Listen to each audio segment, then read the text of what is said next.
So to log in, this is the student portal. So to log into the student portal, you need to get the admission number from the school, the admission number of your child from the school, and the password. So the password, default password is usually 1234556, but then you can also confirm from the administrator to be sure.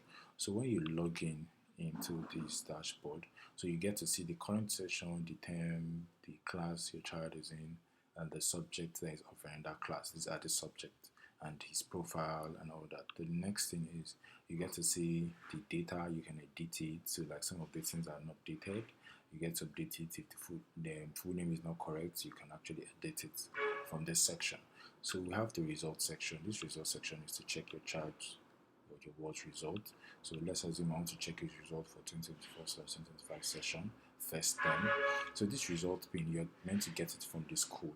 So you should be given something like this. Sorry, you should be given something like this. So every school is meant to give out this to their parents. This is a scratch card. So this scratch card comes with its own pin. So you copy the pin or you type it in.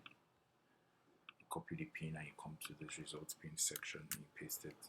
Then you view results. So with this pin, you can be able to view results, your watch result for that session and that thing. So when you click on print results, you get to see like a brief summary of the results. Then you can print. Either you print it out, that's if you have a printer. If you want to go to CyberCaf or from your phone, you can actually just print it and save your word result as PDF. So you get to see all the subjects, you get to see his score and all that, and every other information that is needed, and his profile picture and every other thing. Thank you. That will be all.